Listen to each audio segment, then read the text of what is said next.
ಇನ್ನೆಲ್ಲ ಆತ್ಮೀಯ ಪ್ರಶಿಕ್ಷಣಾರ್ಥಿಗಳೇ,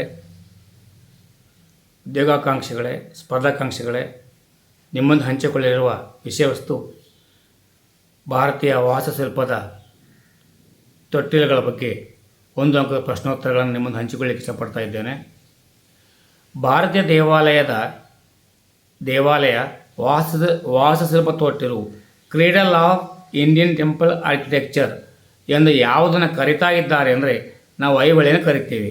ಯಾಕಪ್ಪ ಅಂದರೆ ಐಹೊಳೆಯಲ್ಲಿ 70ಕ್ಕೂ ಹೆಚ್ಚು ದೇವಾಲಯಗಳಿದ್ದು ಇದು ದೇವಾಲಯಗಳ ಅಥವಾ ಭಾರತೀಯ ವಾಸ್ತುಶಿಲ್ಪ ತೊಟ್ಟಿಲು ಎನಿಸಿದೆ.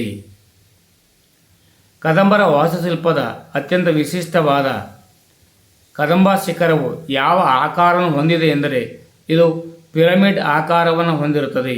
ಏಕೆಂದರೆ ಕದಂಬರ ಶಿಖರಗಳು ಮೇಲಕ್ಕೆ ಹೋದಂತೆ ಹಂತ ಹಂತವಾಗಿ ಇಕ್ಕಟ್ಟಾಗುವ ಪಿರಮಿಡ್ ಆಕಾರವನ್ನು ಹೊಂದಿದ್ದು ಇವುಗಳ ಮೇಲೆ ಅನಾವಶ್ಯಕ ಅಲಂಕಾರ ಇರುವುದಿಲ್ಲ. ಶ್ರವಣಬೆಳಗೊಳದ ವಿಂಧ್ಯಗಿರಿ ಬೆಟ್ಟದಲ್ಲಿರುವ 57 ಅಡಿ ಎತ್ತರದ ಬಾಹುಬಲಿ ಏಕಶಿಲಾ ವಿಗ್ರಹವನ್ನು ನಿರ್ಮಿಸಿದವರು ಚಾವುಂಡರಾಯ. ಗಂಗಾ ರಾಜರ ಕಾಲದಲ್ಲಿ ಸೇನಾಪತಿಯಾಗಿದ್ದ ಹಾಗೂ ಮಂತ್ರಿಯಾಗಿದ್ದ ಚಾವುಂಡರಾಯನು ಕ್ರಿಸ್ತಶಕ 981ರಲ್ಲಿ ಶ್ರವಣಬೆಳಗೊಳದಲ್ಲಿ ಬಾಹುಬಲಿ ವಿಗ್ರಹವನ್ನು ಪ್ರತಿಷ್ಠಾಪಿಸಿದನು.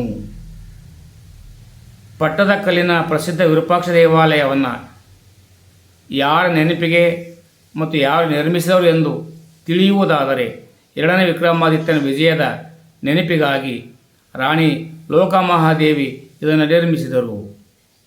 ಪಲ್ಲವರ ಮೇಲೆ ಪತಿ 2ನೇ ವಿಕ್ರಮಾದಿತ್ಯನು ಸಾಧಿಸಿದ ವಿಜಯದ ನೆನಪಿಗಾಗಿ ರಾಣಿ ಲೋಕಮಹಾದೇವಿಯು ಪಟ್ಟದಕಲ್ಲಿನಲ್ಲಿ ವಿರೂಪಾಕ್ಷ ದೇವಾಲಯವನ್ನು ನಿರ್ಮಿಸಿರುತ್ತಾರೆ. ಪಶ್ಚಿಮ ಹಾಗೂ ತಲಕಾಡಿನ ಗಂಗರ ರಾಜಲಾಂಛನ ಯಾವುದು ಎಂದರೆ ಆನೆ. ಗಂಗರ ರಾಜಲಾಂಛನವು ಕೂಡ ಆನೆಯೇ ಆಗಿರುತ್ತದೆ. ಐಹೊಳೆಯ ಮೇಗುತಿಯ ಜೈನ ಬಸದೆಯಲ್ಲಿರುವ ಪ್ರಸಿದ್ಧ ಐಹೊಳೆ ಶಾಸನವನ್ನು ರಚಿಸಿದ ಕೀರ್ತಿ ರವಿಕೀರ್ತಿಯವರಿಗೆ ಸಲ್ಲುತ್ತದೆ. 2ನೇ ಪುಲಿಕೇಶಿ ಆಸ್ಥಾನದಲ್ಲಿದ್ದ ಸಂಸ್ಕೃತ ಕವಿ ರವಿಕೀರ್ತಿ ಐಹೊಳೆ ಮೇಗುತಿ ಶಾಸನವನ್ನು ರಚಿಸಿರುವುದು ಗಮನಕ್ಕೆ ಬರುತ್ತದೆ.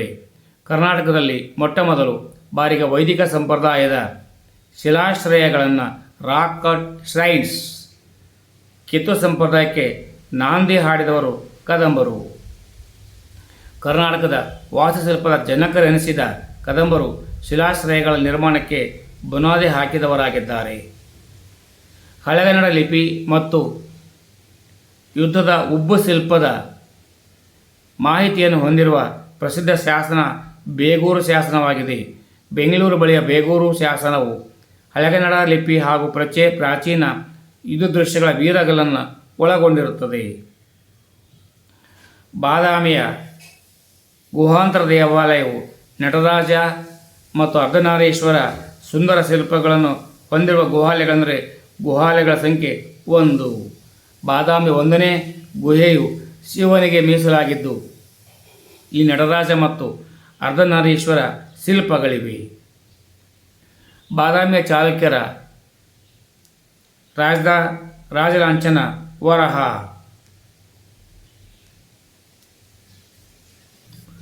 ಈಗ ಕದಂಬರ ವಾಸ್ತುಶಿಲ್ಪದ ಪರಿಚಯ ಮತ್ತು ಪ್ರಾಮುಖ್ಯತೆ ಸಂಕ್ಷಿಪ್ತವಾಗಿ ತಿಳಿದುಕೊಳ್ಳುವ.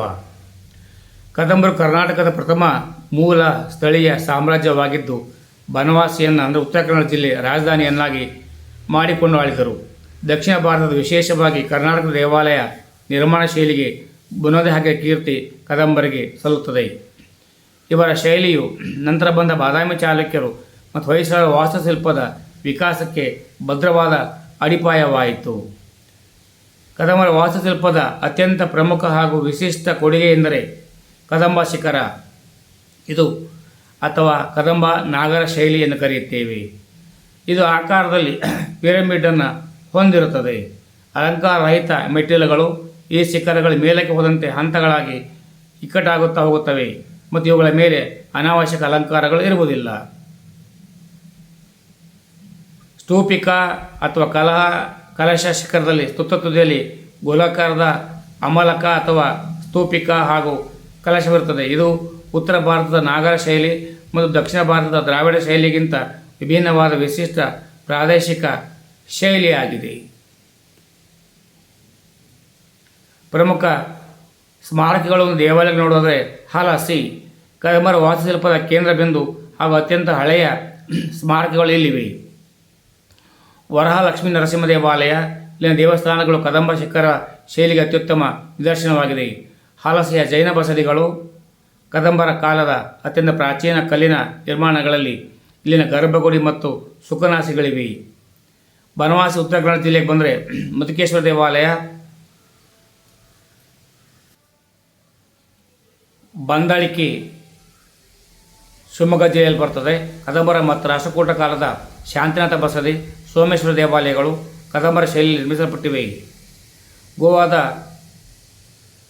ತಂಬುಲಿ ಸುರುಳಿ ಮಹಾದೇವ ದೇವಾಲಯವು ಕದಂಬ ಯಾದವ ವಾಸ್ತುಶಿಲ್ಪ ಶೈಲಿಗೆ ಅತ್ಯುತ್ತಮ ಉದಾಹರಣೆಯಾಗಿದ್ದು ಕದಂಬ ಶಿಖರವನ್ನು ಹೊಂದಿರುತ್ತದೆ.